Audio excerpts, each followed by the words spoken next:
fait au moins 10 ans qu'on se prépare à tout ça, hein. Entre toutes les navigations de solitaire qu'on a pu faire sur différents supports. Et en vrai, avec ce bateau-là, depuis juin 2016, à cogiter, à essayer de faire des évolutions. Et puis, on l'a mis à l'eau il y a plus d'un an maintenant. Et depuis plus d'un an, on n'arrête pas de modifier, préparer, optimiser, rajouter. Et puis apprendre à s'en servir aussi, parce qu'un nouveau bateau, c'est aussi un nouvel apprentissage. Donc, il faut comprendre, enlever ses a priori et puis travailler pour aller de plus en plus vite.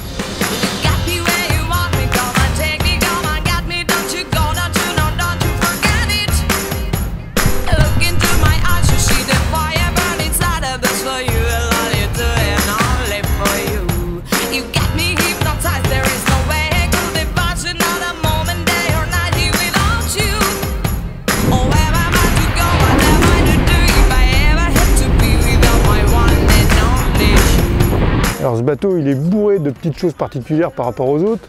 Donc les formes bien volumineuses qui sont faites pour des conditions de large dans la mer formée et dans des conditions musclées. Donc ça amène de la puissance en plus. On a un gréement un petit peu différent qui aujourd'hui a été copié par tout le monde, ce qu'on savait aussi, ce qui est normal puisque c'est un peu le but de ce genre d'évolution, c'est que ça serve à d'autres un jour. Et puis après, nous on a travaillé sur plein de petites optimisations partout, sur des ranges de voiles, sur des choix de voiles, sur des essais qu'on a fait aussi, sur la compréhension, quelquefois on s'est trompé, on a refait.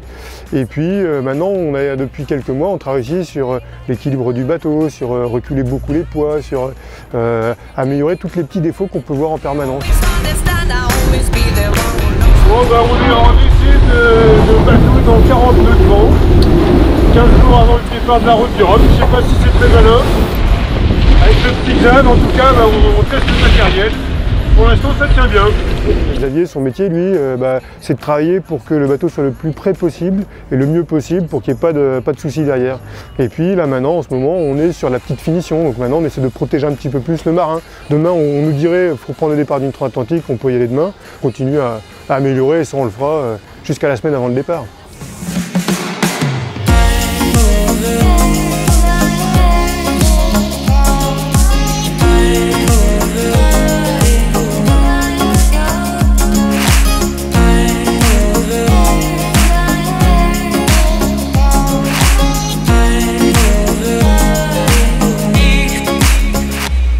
Alors, la stratégie, c'est quelque chose que j'apprécie beaucoup.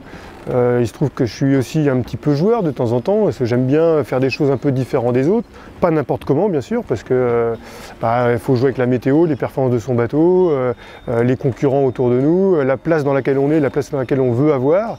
Voilà, et tout ça, il faut le prendre en compte pour faire sa propre stratégie. Et cette année, on s'est rapproché d'un ancien coureur de classe 40, plein d'autres supports bien sûr, qui est Dominique Vité, qui travaille aussi beaucoup cette phase de météo et de stratégie.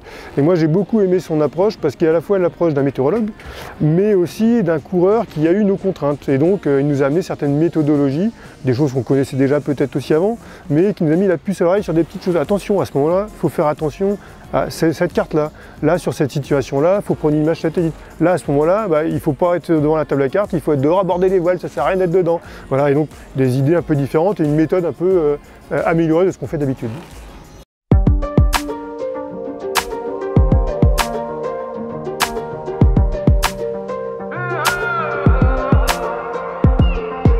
Gwen Ryu, qui est aussi un cas à part, il a une vision aussi intéressante de tout ce qui est à la fois navigation en règle générale, stratégie, vie à bord, et voilà. Il va m'aider à partir serein, les bons choix au départ, et puis les scénarios se déroulent parfaitement, et puis à moi de jouer après.